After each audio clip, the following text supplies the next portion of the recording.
Bueno, pues hoy tenemos la sesión de la doctora Marina Sánchez, nos va a hablar de procalcitonina en la UCI.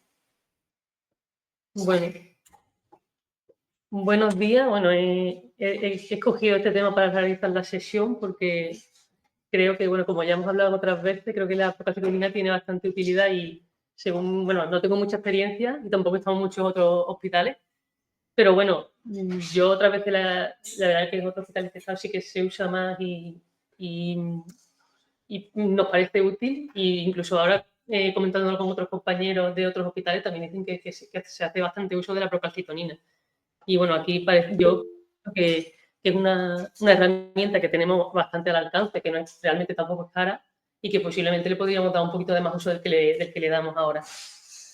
Entonces, bueno, es una presentación cortita, pero bueno, hago un índice un poco para la estructura de la presentación. Al principio son unos conceptos un poco básicos de, bueno, qué es, dónde se produce, cuál es la cinética de la procalcitonina y qué diferencia hay entre otros marcadores bueno, parámetros de infección, cuál es su importancia y por qué en los últimos años hay muchas publicaciones sobre ello.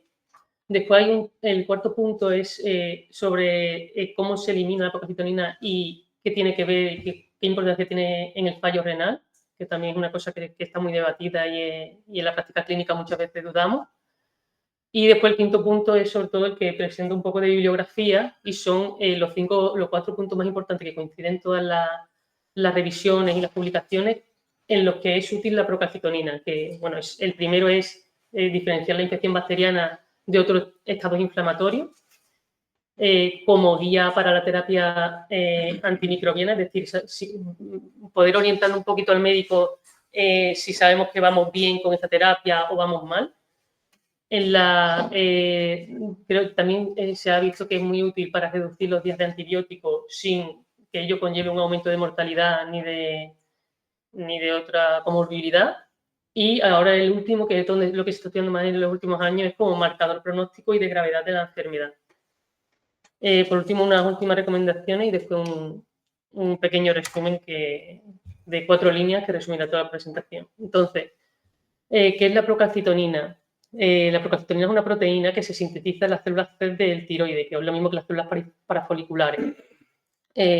Viene de una proteína más grande, que es la preprocalcitonina, que a través de unos procesos, bueno, se elimina parte de esa molécula y se quedan procalcitoninas. Y además, a su vez, la procalcitonina es precursora de la hormona calcitonina, que esta sí que nos suena y que es más pequeña y es una hormona que regula la función de los niveles regula los niveles de calcio en la sangre. Entonces, esto es, como he dicho, en situaciones fisiológicas, prácticamente el único órgano que se produce procalcitonina son las células T del tiroides. ¿Qué pasa? Que en los estados inflamatorios, ya no solo en la infección bacteriana, sino en otros estados inflamatorios, como luego veremos, el gen de la procalcitonina se puede manifestar en otras células, como son pulmón, intestino, hepatocitos, macrófagos, monocitos, y hacen que también en estos órganos que habitualmente no sintetiza la procalcitonina se pueda producir, ¿vale? Y esto es debido pues, a los estímulos de estos órganos por las moléculas como endotoxina, bueno, todo esto que se produce durante los procesos inflamatorios. Entonces, el gráfico que tenemos al lado, en el de abajo, que es el que está con las letras en azules, eso es la célula C del tiroides, ¿no? Ya viene expresado el gen de la procalcitonina y, por tanto, ya se produce de manera fisiológica ahí. Se produce la calcitonina y, además, se secreta al torrente sanguíneo en forma de vesícula, ¿vale? Y en la forma de segregar esta molécula en la célula que no son las células C del tiroides, es diferente porque como hemos visto, estos factores hacen que se exprese este gen, se produce la procalcitonina de forma intracelular y después se libera, no se libera en forma de vesícula porque estas células ya no tienen esta, digamos, constitución de forma fisiológica. Entonces, la importancia de la procalcitonina viene sobre todo a partir de los años 2000, que es cuando empiezan a surgir los estudios. Los primeros estudios, sobre todo, son en los primeros 10 años, de 2000 a 2010, y sobre todo la mayoría de estudios lo que se centra es en estudiar la procrastinación como marcador de infección bacteriana y diferenciarlo de otros estados inflamatorios. Después, posteriormente, en los siguientes años ya empiezan a introducirse en la guía de práctica clínica, que además sirven para acortar el tratamiento antibiótico, ya que se estaba haciendo un sobreuso de los antibióticos y lo vieron como una manera de acortar los tratamientos antibióticos. Y ya en los últimos años, bueno, lo que he dicho antes, se está evaluando sobre todo como marcador pronóstico y de gravedad. ¿Vale? Entonces, una cosa importante para la evaluación del día a día es cómo va evolucionando pues, la procalcitonina en el torrente sanguíneo. Entonces, hay tres datos importantes. Primero, cuando empieza a detectarse en la circulación, y esto es 3-4 horas después del estímulo. O sea, es bastante precoz si lo comparamos con otros como la PCR, por ejemplo. Después el pico plasmático, que digamos es la concentración máxima en sangre que vamos a tener, que es entre las 12 y las 24 horas. Y después la vida media, que es poco más de 24 horas. También ya a las 24 horas del estímulo empieza otra vez a bajar. Entonces, si comparamos en el gráfico, vemos que es verdad que la comparación con las citoquinas proinflamatorias, ¿no? La interleuquina 6, la 10, el TNF, factores de necrosis tumoral, estos es verdad que son más precoces, pero esto puede ser también peor porque no te da tiempo a detectarlo. Ya no es que se detecten antes, sino que el pico plasmático es muy precoz, es a las 2 horas, ¿vale? Y además tienen mucha labilidad. Por eso no son muy fiables y no se suelen usar en la práctica clínica. El que sí que nos suena es la PCR, que este sí que lo usamos y que comparando con la procalcitonina vemos que se eleva un poquito más tarde y que el pico es más tarde y la vida media es más prolongada, o sea, empieza a bajar, tarda más en bajar. Entonces, muchas veces, por eso a veces, si vamos haciendo un seguimiento de un paciente con PCR y procalcitonina, que a veces decimos, bueno, está respondiendo bien, clínicamente está yendo mejor, la procalcitonina va de bajada, pero es verdad que a lo mejor la PCR todavía va de subida, a lo mejor en las primeras 12 horas, ¿vale? Pues a lo mejor puede ser por eso, es por la cinética. Por eso muchas veces no es solo el dato concreto, sino es un poco la evolución general del paciente. Vale. En cuanto al fallo renal y la relación con la procalcitonina, esto es bastante controvertido, sobre todo en la práctica clínica, porque muchas veces dudamos, ¿no? Claro que si es un marcador de infección, pero es un fallo renal, que además tenemos muchísimos pacientes con fallo renal, si es válido o no. Pues, a ver, para empezar, la eliminación de la procalcitonina es mayoritariamente por proteolítica, o sea, no es a nivel renal. Sí que es verdad que en algún estudio pone que sí que hay un pequeño porcentaje que puede eliminarse a nivel renal, pero bueno, es mínimo y es prácticamente indetectable. Pero sí que es verdad que muchos estudios dicen que en los pacientes críticos con insuficiencia renal aguda o enfermedad renal crónica, los niveles basales de procalcitonina sí que pueden estar discretamente elevados. Entonces, muchos estudios lo que proponen es buscar como otro punto de corte a partir del cual sí que sea un poco más específica la procalcitonina para detectar infección bacteriana. Y en algunos de los estudios, como este que presento al lado, sí que se ha visto que se hizo el estudio y se estableció como punto de corte 4,07 nanogramos mililitros. Y esto para infección bacteriana en pacientes con fallo renal con AQI3, ¿vale?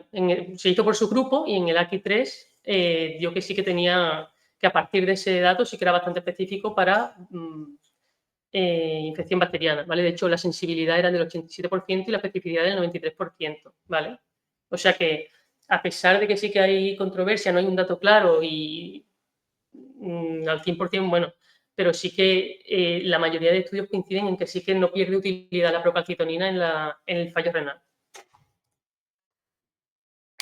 Entonces, ahora entramos en el bloque 5, que es el bloque, bueno, que son, digamos, los 4 piezas más importantes en las que usamos la procalcitonina que tienen bastante utilidad en la UCI. El primero, como he dicho antes, ¿no? Diferenciar la infección bacteriana de otros estados inflamatorios.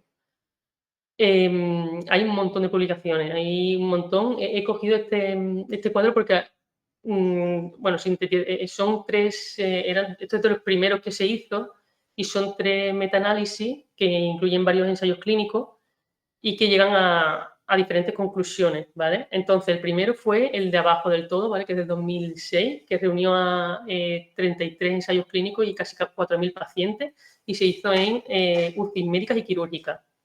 Entonces, este estudio llegó a una conclusión, y es que la conclusión a la que llegó era que la procalcitonina tenía mayor precisión sobre la PCR para definir infección, para infección bacteriana respecto a otros estados inflamatorios, ¿vale? No se llegó a más conclusión que esa, pero bueno, ya era algo importante. En el segundo estudio, empezando por abajo, bueno, en el en medio, este también es un metaanálisis que incluye 18 ensayos clínicos con 2.000 pacientes, prácticamente. Este solo se hizo en UCI médica, y se llegó a, bueno, los datos de sensibilidad y especificidad son de una sensibilidad de 73% y 71% de especificidad. Bueno, no son muy buenos, pero sí que ya te dan un poco de orientación.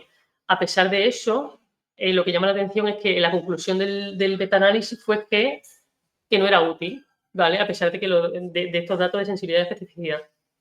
Y en el tercero, que es otro que se hizo a posterior, ¿vale? Bueno, el tercero sería el primero por arriba, ¿vale? Son 30, es otro metaanálisis de 30 ensayos clínicos de 3.000 pacientes, también UCI médicas y quirúrgicas, que dio prácticamente los mismos resultados que el previo de sensibilidad y especificidad, pero que este sí que consideró que era un marcador útil para el diagnóstico de sepsis en pacientes críticos. Aunque, claro, puso que evidentemente tenías que guiarte por clínica y por la evolución del paciente, que no era un dato único. Pero bueno, eso también es lo que conocemos ahora. Entonces, pues eso, ¿qué limitaciones tiene? Pues como hemos dicho, no es algo específico de la infección bacteriana. También se eleva en otros estados inflamatorios, por lo que hemos dicho, ¿no? Porque responden a los estímulos de factores proinflamatorios como la interleuquina o el factor de necrosis tumoral. Entonces, de lo que más hay publicado, y sobre todo con las patologías que más interfiere, que más eleva esta procalcitonina, son estas que hay aquí en la tabla. Primero, la enfermedad autoinmune, ¿vale? Que ya conocemos que se libera este tipo de factores proinflamatorios. La enfermedad inflamatoria intestinal, sobre todo, los estudios que más se han hecho han sido en colitis ulcerosa, y también tiene, bueno, en otras patologías también, pero sobre todo los estudios se han hecho en colitis ulcerosa. El ictus también, el infarto de miocardio, sobre todo cuando se asocia a fallo cardíaco izquierdo, la parada cardíaca y en la neoplasia, ¿vale? Sobre todo en la neoplasia, se ha estudiado en neoplasia hematológica, linfomas y leucemia, de célula de carcinoma renal y carcinoma hepatocelular.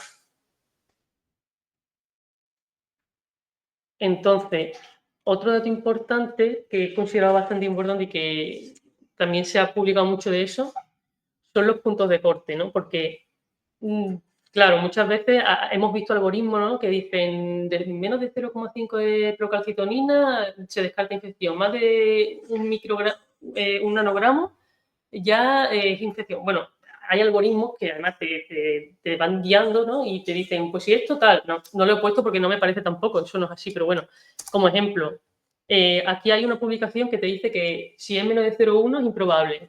Después de 0,1, 0,25, poco probable infección bacteriana. Y a partir de más de 0,5 ya es muy probable, ¿vale? Pero es que hay otra publicación que los puntos de corte son diferentes. O sea, que te dice que de 0,5 es poco probable, o sea, no cuadran uno con otro, y que ya es a partir, incluso por debajo de 2 nanogramos es indeterminado, y que ya es a partir de 2 cuando se sospecha infección bacteriana, y a partir de 10 cuando se sospecha ya sepsis o shock séptico. O sea, cambia mucho los puntos de corte de unas publicaciones a otras. Entonces, he traído este estudio porque me parece interesante, porque lo que estudia es eso, la relación de los niveles de la procalcitonina con la posibilidad de infección bacteriana. Entonces, este estudio lo que concluyó bueno, estableció unos puntos de cortes también, ¿no? Para establecerlo. Estableció la procalcitonina de un nanogramo, después a 6 y después a 10. Y con eso estableció un parámetro estadístico que es el likelihood ratio, me parece que es el... ¿cómo se llama? La razón de verosimilitud. Y esto, lo que yo he entendido que significa es que cuántas veces es más probable con esa medición de procalcitonina, por ejemplo, con un nanogramo de procalcitonina, cuántas veces es más probable que ese paciente tenga infección bacteriana. O sea, compara a los que no y a los que sí. Entonces, a un nanogramo de procalcitonina es 4,78 veces más probable que ese paciente tenga infección bacteriana. Cuando en vez del punto de corte lo estableces en 6, esta razón de verosimilitud aumenta a 12,53. Y cuando lo aumentas a 10, concluye que es 18 veces más probable que ese paciente con ese dato tenga infección bacteriana que no lo tenga. ¿Vale? Eso, bueno, indica que es importante que en función del punto de corte también varía la especificidad de la prueba. ¿Vale? Después, el segundo punto importante en el que bueno, se ha mostrado que es importante el tratamiento con procalcitonina, o sea, la monitorización de procalcitonina es para guiar la terapia antibiótica.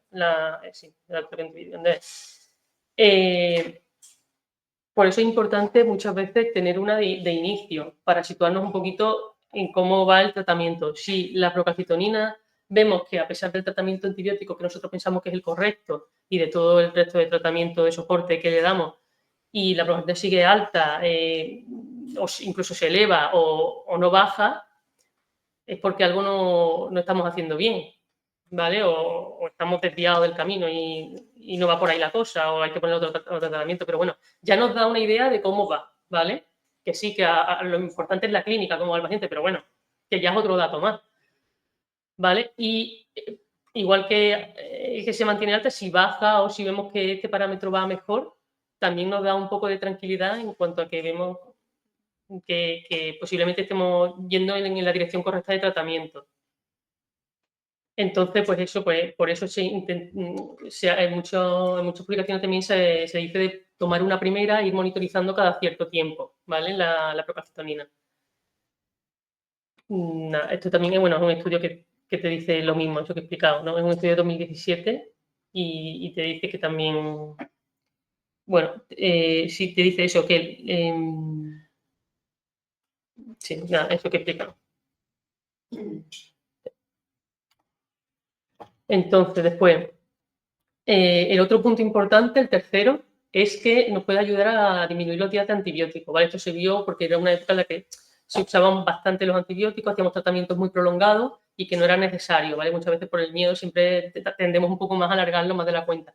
Y este es un dato más que nos puede hacer un soporte un poco más para dejarnos más tranquilos de que vamos bien y de que estamos controlando la infección. Entonces, aquí he traído un estudio que es un estudio de 2004, creo.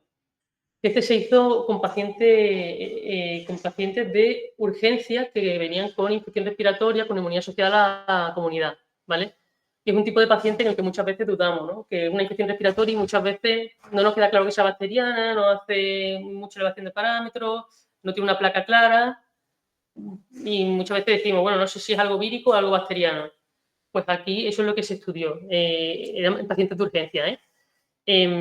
Y se vio que sí que ayudaba a diferenciar la infección bacteriana de la infección vírica y que además sobretratábamos a las infecciones víricas, o sea, poníamos mucho más tratamiento antibiótico del que tocaba. Por lo tanto, sí que en este caso ayudó mucho a reducir el tratamiento, tanto a cortarlo como a no iniciarlo, ¿vale?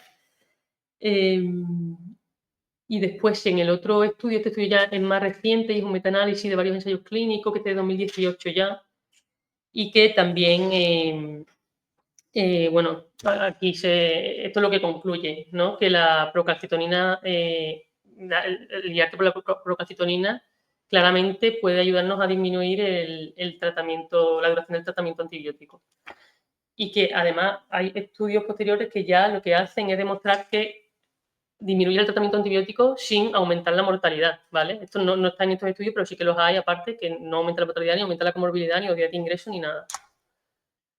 Y el último punto es, que es lo que se está estudiando ahora sobre todo, es como marcador pronóstico y de gravedad, ¿vale? Se ha visto que es verdad que muchas veces va en relación el valor alto de la parte procrastinatoria con la gravedad de la sepsis, ¿no? Cuando ya está en shock séptico y fallo multiorgánico suelen estar más altas, eso es lo que se ha visto. Y además, en este contexto también se está estudiando como un predictor de mortalidad, ¿vale? Y nada, esto es uno de los artículos que he traído, que eso asocia los niveles de procalcitonina altos con mayor gravedad. Además, también te describe que los días en los que la procalcitonina va de subida también se asocian con peor evolución. O sea, el número de días, si hay 3 días que la procalcitonina va de subida, se asocia con peor evolución. Y también te dice que la PCR y los leucocitos no se asocian como un marcador pronóstico de la infección, ¿vale? También te lo describe. Así que unas recomendaciones así de cuándo sí que está justificado pedir la procalcitonina. Porque, bueno, como hemos dicho, por la neumonía, cuando dudamos de una neumonía vírica y una neumonía bacteriana, aquí además eso, hay estudios que lo demuestran. Tengo duda de si la etiología es una infección respiratoria, puede ser vírica y querría evitar el antibiótico. Cuando hay duda, o sea, después no solo la procalcitonina, hay que valorar todo, ¿no? Después, esto también se ha demostrado, pero bueno, esto no nos afecta a nosotros. En los lactantes se ha demostrado también que es útil en las fiebres sin foco. También para ver si tiene una sepsis. Hay veces que nos llega un paciente que no nos queda claro si no son cuadros claros a veces con los que nos llegan. Pues muchas veces, si vemos que es sepsis o no, también le pedimos una procalcitonina. Que a lo mejor si está alta tampoco nos dice mucho, pero si está baja o es de 0, pues ya tienes ahí un dato que te descarta un poco la sepsis. Después, para el seguimiento, como hemos dicho, tener una de inicio en los pacientes, no en todos los pacientes que consideremos pues, que o tienen sepsis o nos queda la duda, para hacer un poquito el seguimiento y saber un poco el pronóstico.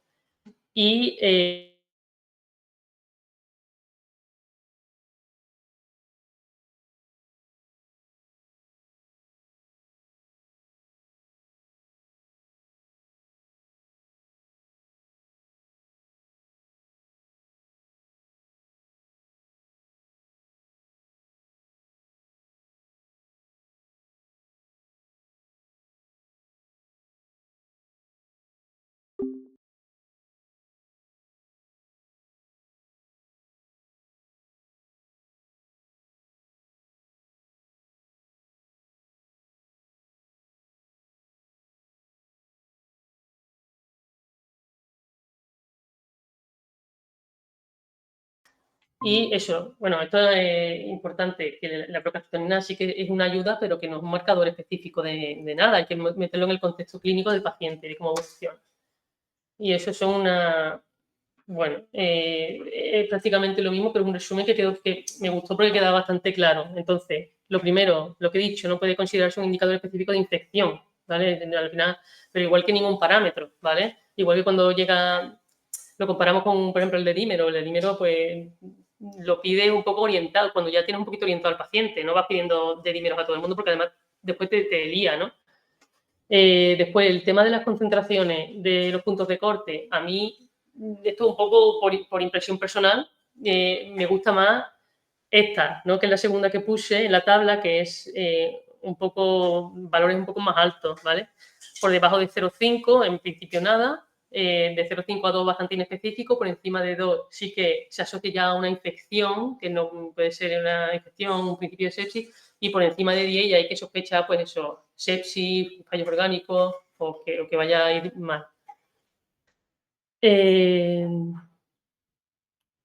Eso, bueno, que a mayor nivel de procalcitonina hay más probabilidades, como hemos dicho, ¿no? Con la especificidad aumenta.